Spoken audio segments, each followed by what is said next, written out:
All right, so I was talking to a buddy the other day about what I look for when I'm going to buy an amp, and it made me realize that this was probably a topic that's worth making a video on.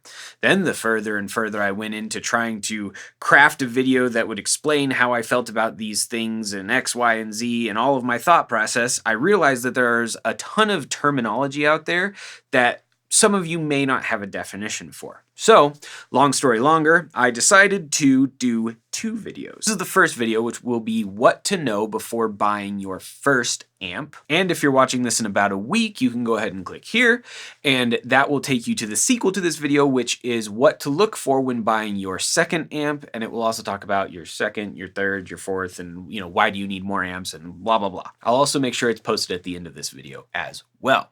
Now, let's get into it. First up, and possible hot take, I believe that amps influence your sound just as much, if not more, than whatever guitar you're playing. Second, we're just gonna move right past those little 10, 15 watt amps that you get in starter packs that we all had as our first amp, so to speak, because there's not a whole lot to them. You don't really get a choice in them. This video is made more for someone who's looking to purchase an amp individually and wants to know what all is out there. So there are four main categories of amplifiers. They are the tube or valve amp, depending on where you're at in the world, solid state or transistor, digital, and lastly, hybrid amps. Tube amps are the oldest type of amp on the market. They are called tube amps because they use vacuum tubes in the amp as the main component to assist with the actual amplification of your guitar's signal. This is what they look like out of the amp, and this is what they look like in the amp. The pros of tube amps are that, number one, they generally have a better tone, and that's just kind of generally agreed upon.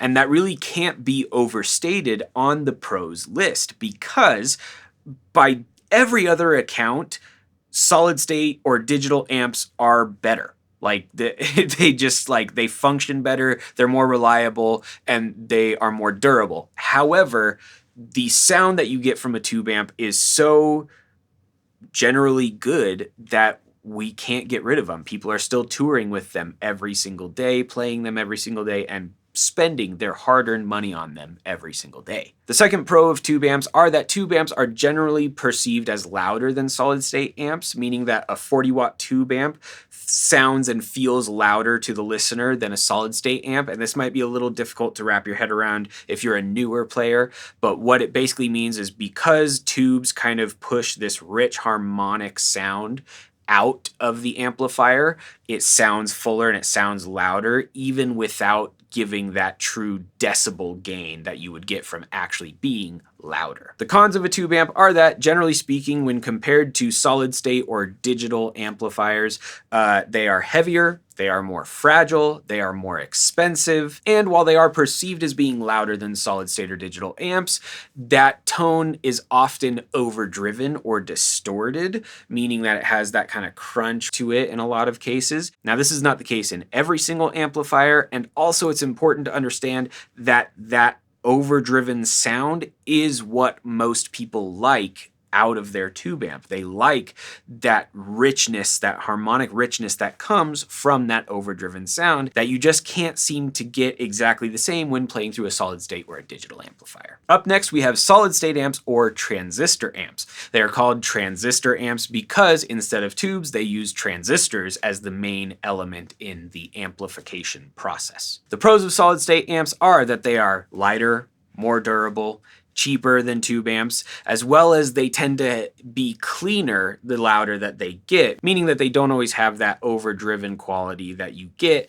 out of like a tube amp. An added pro though to the solid state amp is that they can sometimes come with some simple effects added like chorus or delay or other things like that. The cons, however, are that the overdrive is not as pleasant as it is from a tube amp, and therefore it goes back to that whole idea of tube amps sound better. Generally speaking, everyone prefers the sound of a tube amp. There are exceptions, of course. We'll just roll right past that. And to contradict the final pro of the tube amp, the solid-state amplifier doesn't always feel as loud as a tube amplifier does, meaning that 100 watts on a solid-state amp kind of feels closer to like 30 to 50 watts on a tube amp. Up next, we have digital, and just like everything else in the world, our ability to take an audio signal and transform it into a digital signal has reached the amplifier world. What this translates into is the ability of amplifiers to sound and feel more like a tube amp, or in many cases even mimic popular brands or models of tube amps. This is all done through computer and mathematics and witchcraft. Because of this, they're often able to connect to your phone or your computer, where you can go in and meticulously fine-tune the sonic parameters of your sound much better than you could on like a solid state or a tube amp. With that, digital amplifiers tend to have all the pros and cons of a solid state amplifier, meaning that they are just as lightweight, just as inexpensive, but may not have as good of a sound as a tube amp would, with the added pro of having more effects built into the amp at your disposal, and the con of having to deal with software and learning the software, which can be a little cumbersome, as well as trying to keep up with firmware updates and software updates that can also sometimes be rather cumbersome. Lastly, we have hybrids, which most consistently come in the form of a partial tube and then a partial transistor amplifier. This is done in an effort to get the best of both worlds, so to speak. However, in my personal experience, I've found that they tend to have all the pros and cons that you would associate with tube amps or solid state amps, just maybe diminished by 50 to 70% depending on each amp. That being said, I've never personally owned a hybrid amplifier. I've only played through them at stores, studio sessions, rehearsals, etc. So if there's some of you out there who are more familiar with this type of amplifier, please post your findings in the comments. I would love to hear more about it. Howdy, Editing Mac here. As I was going through and I was listening to the video and everything that I talked about, I realized that there's something I should mention, and that's that if you'll notice, everything I state about the pros and the cons is all kind of comparing every single amp to a tube amp. And I worry that that may make some people watch and say, okay, so the ultimate goal is a tube amp and everything else is just a step down from a tube amp. And that's not the case. I have toured tube amps, I have toured digital amps, I have toured solid state amps. I have gigged all three of those. I have practiced on all three of those. All three have their specific place for each player. The reason why everything seems to be compared to a tube amp, though, is because it's considered to be the best quality or the best sounding amp on the market. And because of that, every other type of amp, whether it be solid state, hybrid, or digital, is trying to emulate a tube amp while still giving you all the pros of the digital and solid state side of things. If you're the type of person who goes into your guitar store and tries out a tube amp, a solid state amp, a digital amp, and you like the digital amp, then buy the digital amp. That's the amp for you. There are no rules. There's nothing that says you have to get a tube amp if you want to sound good. There are people out there, and there are so many videos out there of people getting incredible sounds out of digital and solid state amps. Like I said, just wanted to pop in here and hope that clears things up. Up next, we have to define combo versus head and cab. Now here we have to make sure that we differentiate between common colloquial terms and technical terms. So generally speaking, if I were to look at the two objects over my shoulder, we would call both of those amps, right?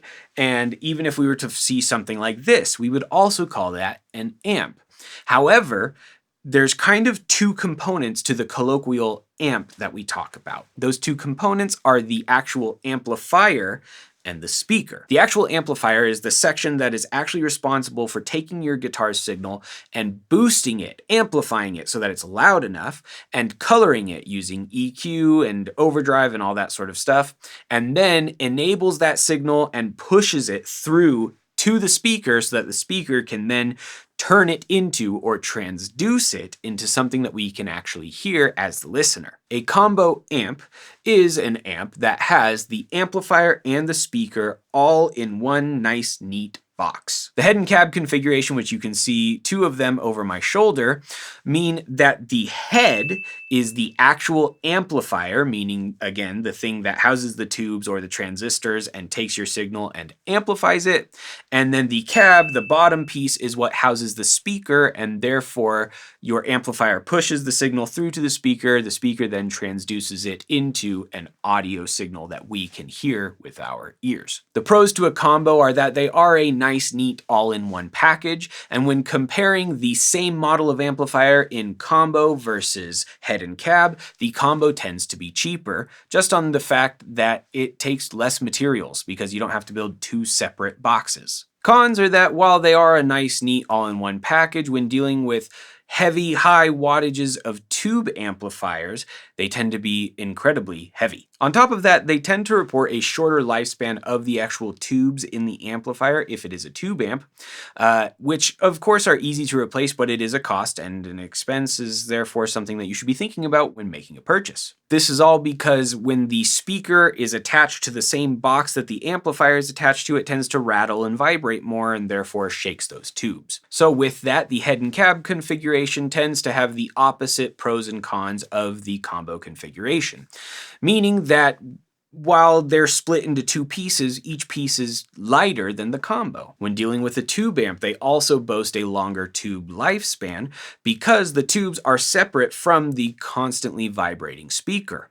However, with that, just because those two pieces of the amp are lighter could sometimes mean that you now have to make two, albeit lighter, trips. Also in contrast to the pro of the combo, when comparing the same model of amplifier in terms of a combo versus a head and cab configuration, the head and cab tends to be more expensive because it just takes more materials for the manufacturer to build two different boxes. The last con that I would kind of add to the head and cab configuration is that for newer guitarists, matching the head to the cab can be a little overwhelming. There are specific requirements that kind of feel a little crazy when you try to read up on them, but that will be dealt with in the sequel to this video that comes out next week. Now for some miscellaneous information. Some amps have two channels, meaning that they have two separate kind of configurations on the panel. Sometimes it's two separate places that you can plug in. Sometimes it's a little switch that lets you switch between the two channels. Generally speaking, one of them is meant more for clean sounds. One is meant for more dirty, overdriven sounds. Number two, just because you buy a tube amp does not mean that you cannot have any effects go through your amplifier. It just means that you have to invest in pedals. Now, if you're brand spanking new to guitar, pedals can be very overwhelming very fast. So what I would recommend if you are brand new to guitar but want to get into pedals and kind of dip your toe in the water is to buy a multi-effects pedal. You see, pedals typically come in individual boxes that are varying size and functionality and all have different effects, and there's thousands of them. But you can buy some multi-effects pedals, which are relatively inexpensive, especially when compared to, how much 10 effects pedals could be. And I honestly recommend it because it allows you to get a taste of what each of these effects sounds like, to put a name to the sound that you're hearing.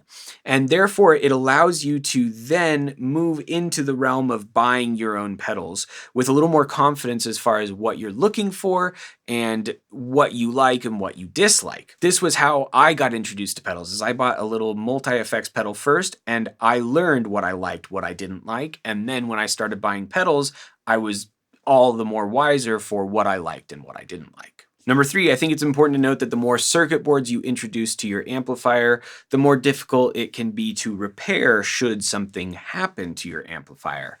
Meaning that tube amps that are entirely hand-wired are the easiest to repair. But even modern tube amps that are not hand-wired have some elements that have a PCB in them.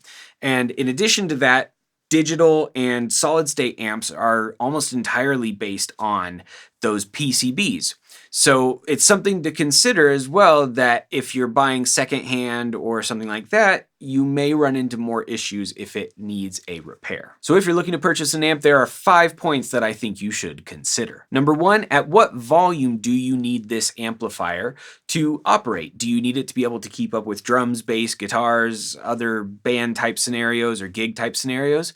Do you need it to sound good at bedroom levels? Do you need both? Number two, what sort of effects are you interested in? Are you just a blues player who really only needs overdrive and maybe some reverb if the amp has it? Or are you looking to be America's next top shoegaze model, looking for every wacky, wild sound out there to take your guitar sound and transform it into something unworldly? Number three, how tech savvy are you? Do you just need a couple knobs? Is that too much for you? Are you willing to sit down and learn an entire computer program to be able to control your amplifier? Number 4, do you need to carry this amp to a lot of different places? Do you live up 5 flights of stairs? Or are you in some way disabled and it makes it difficult to carry heavy things? These are things to be considered. And lastly, number 5, how important is tone to you? Now, I made this the last one because I think there's an important caveat to this, which is if this is your first amp and you're newer to guitar, there's a pretty solid chance that you might not be as comfortable or as knowledgeable in what you like out of a guitar amplifier's sound. I know when I bought my first amp, my biggest concern was not tone, but rather just, does it have the ability to keep up with the loud drums in the garage band I was in? Then, as I played more and more, and as I'd play with friends or go to guitar stores and play through different amplifiers, I started to develop my own tastes as far as what I liked in an amp in its sound and voicing. I also say this because I know someone who bought a really expensive British amp thinking that it would solve all their problems, and they ended up just having that amp confirm to them that they actually prefer a more American sound. Once you've determined what your priorities are, find something that does that in your price range. Now, if you have all the money in the world, go ahead, buy the Marshall stack and every pedal that exists and hire someone to carry it for you. However, if like the rest of us you live on planet Earth, you will likely have to make some compromises. Maybe you're the type of person that we talked about earlier who really only needs the overdrive and the reverb, but you want it to be able to sound good at bedroom levels, but you also want to be able to take it and gig at smaller clubs. To you, I might recommend something like a 15-watt tube amp, like the Fender Blues Jr. or a Vox AC 15. These sit at around $800 and do not compromise on tone. This amp would also provide you the opportunity to start investing in pedals little by little as you continue through the years. But if that's not a priority to you right now, then it's just something you can work on over time. Maybe you're in high school and you don't have a lot of money, but you want something that has a lot of effects, but you need it to be loud enough that it can annoy your parents and play at house parties and play at your school auditorium. To you, I might recommend something like the Boss Katana, where you get a solid, loud amp that you can hook up to your computer and work through all those crazy effects, and it sits at around the $300 to $400 price point. I truly believe there's an option out there for everybody. Now, if you've reached the end of this video and you're thinking, wait, how do I match a head to a cab? What speaker size should I get? Should I get 2 speakers or 1 speaker?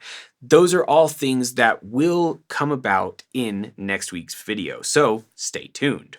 Thank you guys so much for being a part of the YouTube channel. Thank you guys so much for tuning in. If you have more experience with amp playing, go ahead and drop some comments and give people more advice that I may have missed. If you are looking for an amp and want more suggestions, ask in the comments. I'm sure the internet has tons for you. Once again, my name is Mac Wright. Thank you guys so much for tuning in. Please go make someone else's day better. If you're new here, like and subscribe, and we will see you around.